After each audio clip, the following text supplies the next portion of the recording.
That praise band was awesome, were they not? Y'all got such a crazy good praise band. Hey, listen, I've got some special guests tonight. Some of you may know, but I want to give a shout out. These guys that are sitting right over here are from the New Life Center over on Gibson Street. My man. And the most special guest is sitting in the back. There's a guy in a blue shirt. We don't know who he is, but the girl sitting on his lap is Ariella. Y'all give a hand for Ariella. And her mama Maria sitting right over here. And the ugly guy is Toby. Y'all probably know Toby. Y'all know Toby. So I got a question for you guys. Are y'all good at anything? No. Is anybody in here good at anything? Who's good at something? Tell me what you're good at.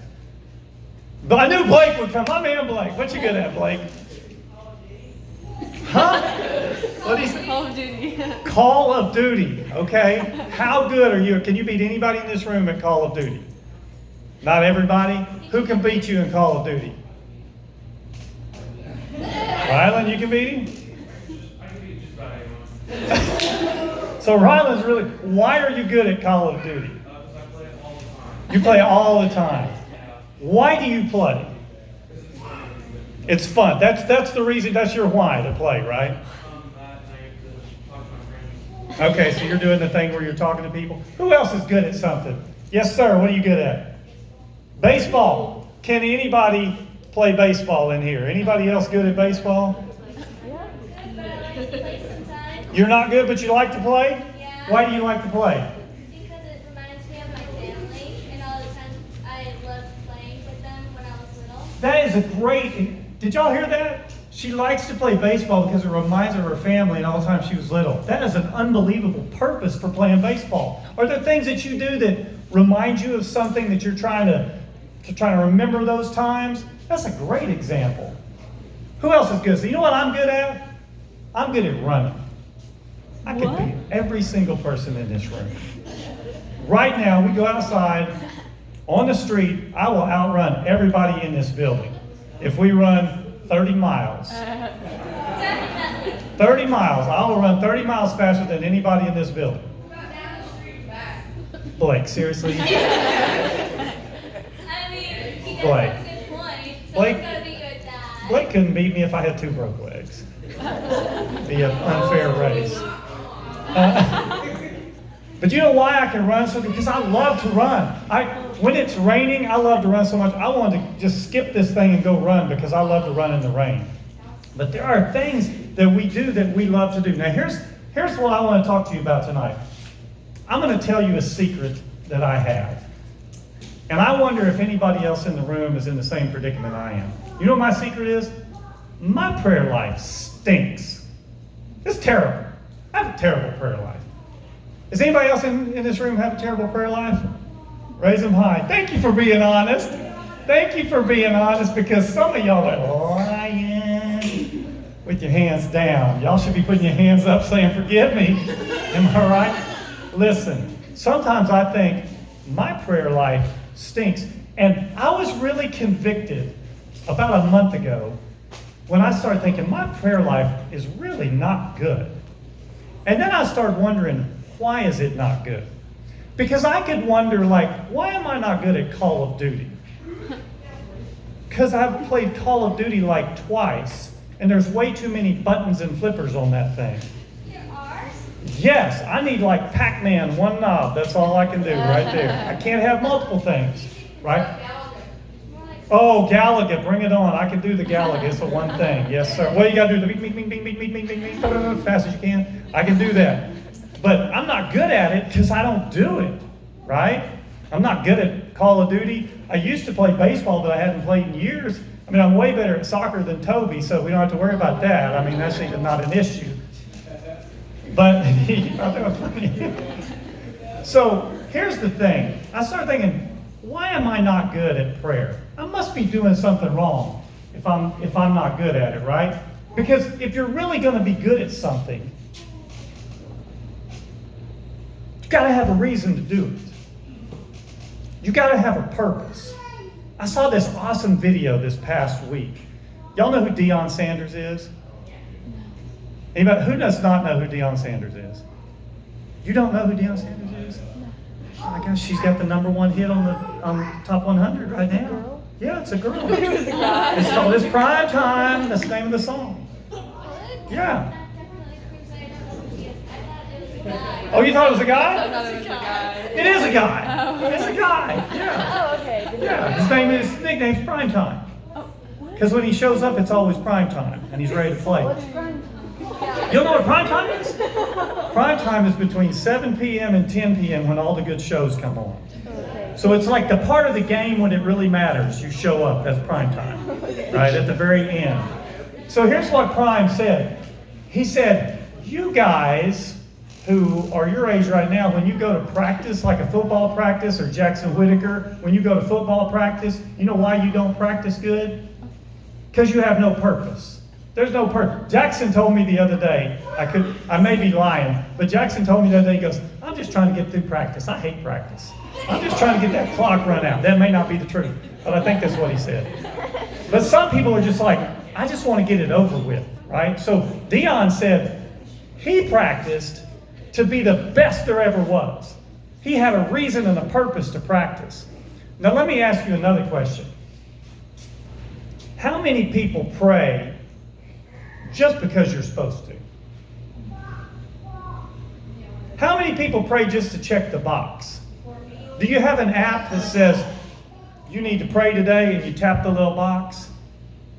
How many people, y'all don't have to incriminate yourself. There's a thing called the Fifth Amendment that you can just plead the Fifth. Listen, but think to yourself, who's guilty?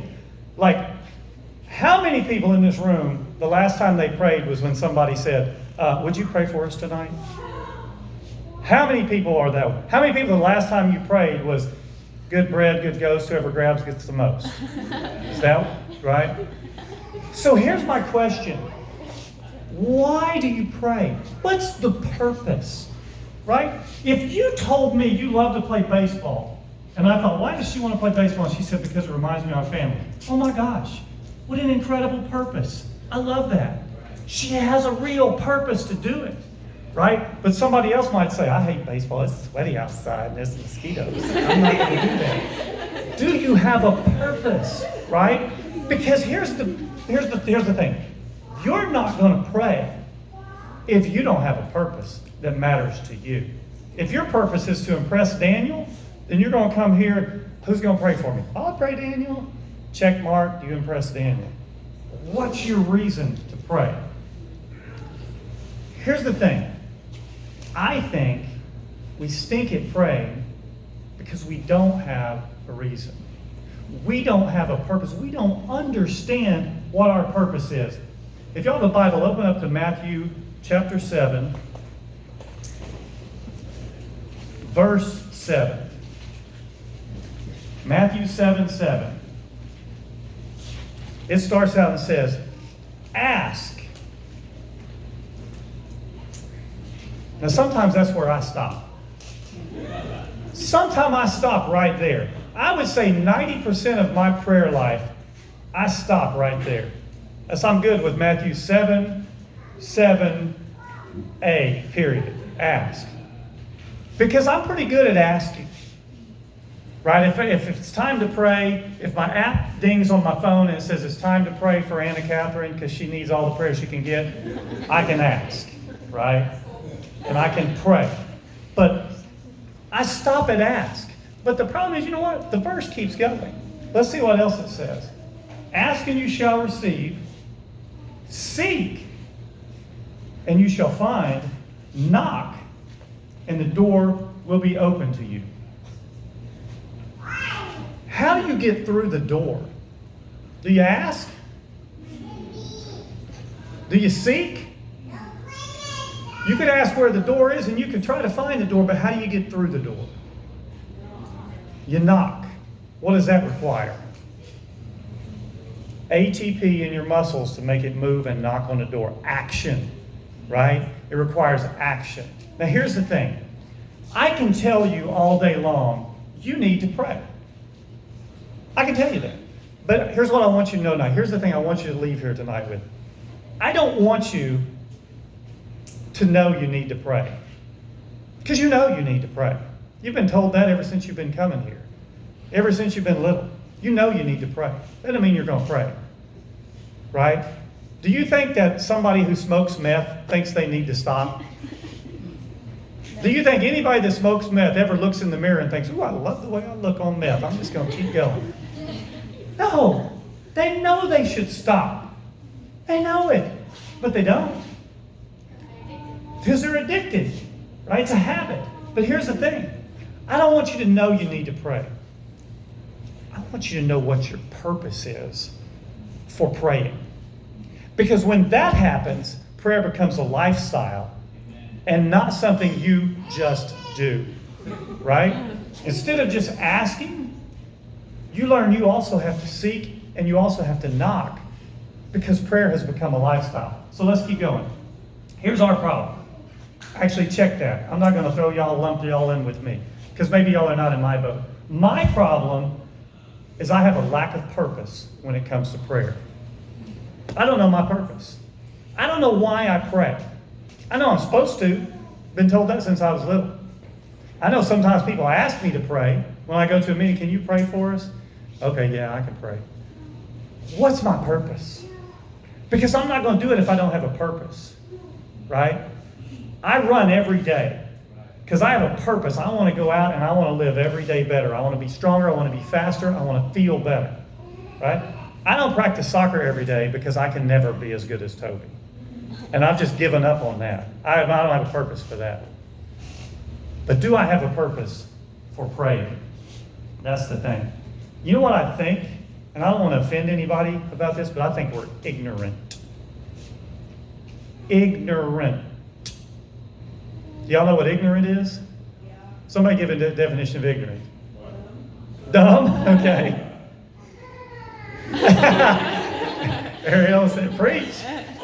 Yes, ma'am. When you're oblivious to what's going on around you. Oh, my girl over here is killing it. You are killing it. I know we're supposed to social distance, but I'm giving a high five. Here's the thing. If you look up the definition of ignorant in the dictionary, it's that you don't know something. That you don't know something, you're not smart about something. But you know what I think another kind of ignorant is? It's when we ignore things. When we ignore things, we're ignorant about that. And I think that in itself becomes a habit. Ignoring becomes a habit. Right? If you say, you're supposed to take out the trash. No, here's what happens in my house. Every night, let me check the trash. Here's what's going to happen in my house. Tonight, tomorrow night, last night, my wife, lovely lady that she is going to say, "Corbett." He's not here, so we're going to pick on him. "Ted, can you clean the cat litter?" "Yeah." He goes upstairs. The cat litter is down here, not up there. An hour later, the cat litter's still there. "Corbett, can you clean the cat litter?" Still upstairs. Now, I've done this long enough to know that's all coming down on me. No matter what everybody else does, it comes down on me. There are times when I plead with my children. "Please do your chores because it's going to affect me. I did my chores. Why do I get in trouble?" But it will, every time. So at 10 o'clock, she's mad. Corbett's upstairs. Anna Catherine's smart enough to go upstairs too. I'm the only one dumb enough to be downstairs.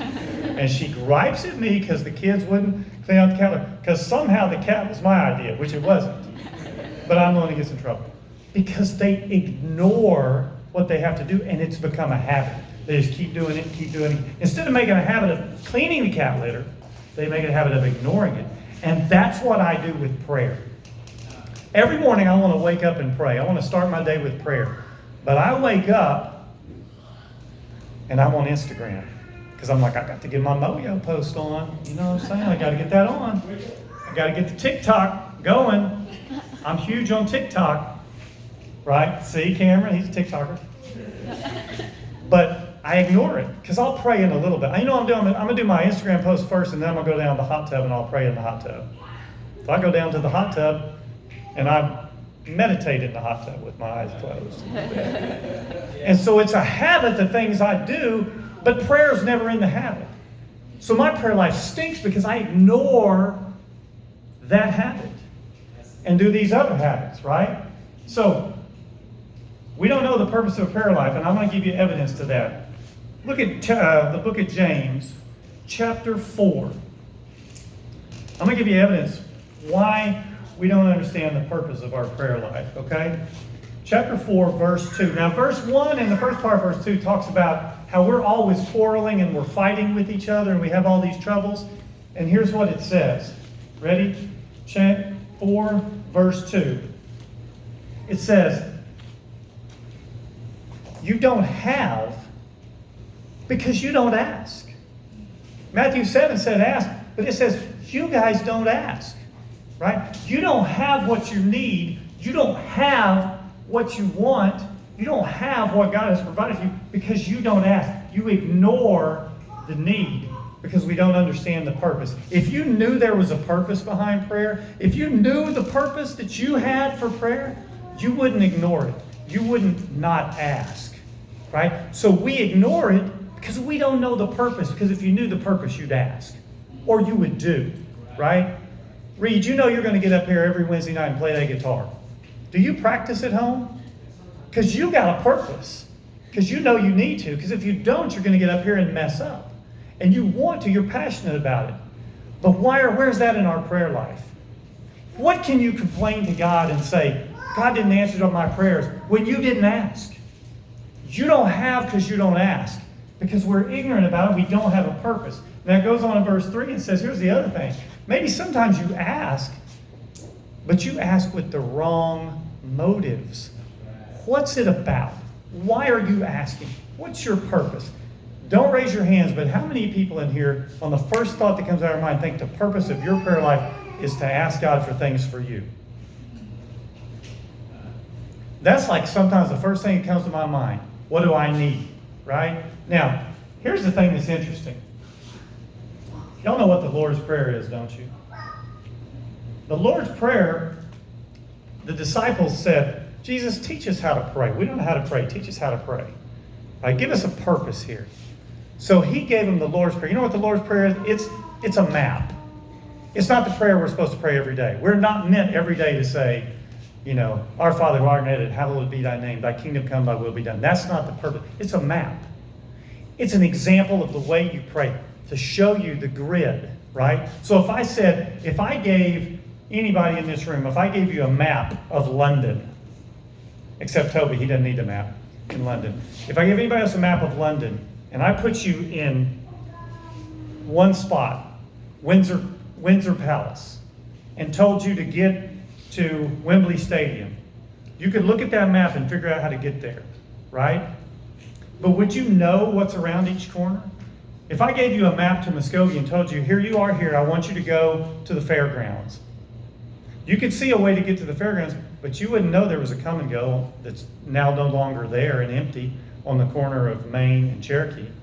You wouldn't know there's buildings down a block from there with windows busted out. You wouldn't know these things because you didn't walk that pathway. So the Lord's Prayer is a map that shows you what to do. Look at the Lord's Prayer. How many times in the Lord's Prayer is it about me? Our Father, who art in heaven, how wonderful and powerful and incredible you are. All the glory goes to you. All the majesty goes to you. Then there's this little verse that says, give us this day our daily bread. Does anybody know what that means? Are we supposed to pray that we get to eat bread every day?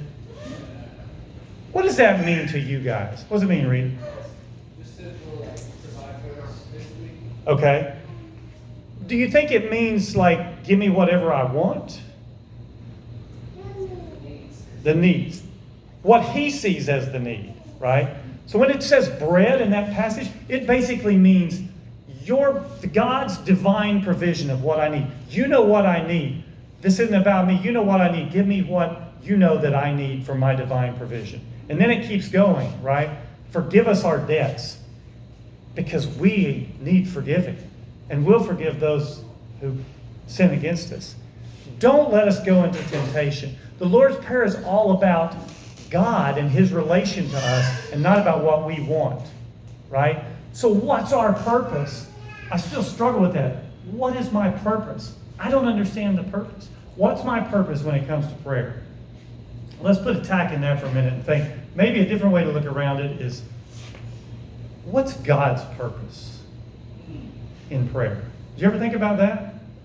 All the time I want to think about what's my purpose. But what does God want out of prayer with me? Does he need me? Or what's the purpose? Because see, I think sometimes we get in the trap of saying, God doesn't really need me, so why do I need to pray? What's the purpose? I will tell you, there's no doubt 100% in my mind that if you don't have a purpose for your prayer life, prayer will continue to be something you just check off the box, and it will not become a lifestyle. So if you're going to ask yourself really and truly, what's your purpose? You got to ask God, what's his purpose? So I want you to look at 2 Chronicles chapter 7, verse 14. And I want you to think about it in the lines of what's God's purpose, right? So here's what God says in that. He says, my people, that's us. That's who we are. We belong to him. He created us as a masterpiece. My people who call me by my name. Now here's what he wants from us. He says, if you will humble yourselves. What does humble yourselves mean to you? Anybody, what does it mean to say if you say, I'm going to humble myself? Yes. Not be overconfident. Not be overconfident. Okay. How many people in this room don't pray regularly because you think, I got this? Me too, Jackson. 100%. Yes. I can't tell you how many times I get to the end of the day and think, I didn't pray about this, this, or this, because I think, I got this. But you know when I pray? When I ain't got this. When I see I ain't got this anymore, that's when I pray. But you know what I want to do? Because God, here's what God's going to do. He's going to say, oh, okay, you come to me with a relationship when you're in trouble. Okay, I'll keep you in trouble. You want to stay with me? Right? You want a good testimony? You got to go through the test. Right? So what I want to do is get ahead of the curve. I want to humble myself and realize and understand I know I need God's help all the way. Even if I think I got it, I still need his help. And I want to be in that position that becomes part of my purpose, is that I know I need God. Because his purpose in asking me to pray is that I understand I need him. Amen. Now here's the cool thing. I can probably live my whole life and be a good person and die, and everybody's going to come to my funeral and say, oh, he was such a good person. He was so kind, and I just love him. But I always wonder that when I'm up there in that coffin and I'm looking up from above, I'm thinking, how much did I leave? How much did I leave? If I would have done things differently, right? So if I humble myself and see the purpose that I need God, because maybe I don't need him to get through today, that I don't think I do, but maybe if I had him and saw how much I need him, I would kill it today and touch people I never understood I could touch.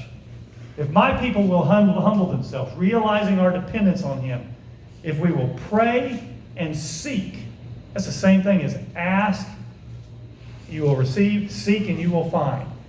He's saying, I want you to come to me because I want to perfect you. You may be good, and you may think you're doing good, but you don't understand what I got planned for you. And you never will know until that becomes your thing. Pray and seek him. And then comes the knock.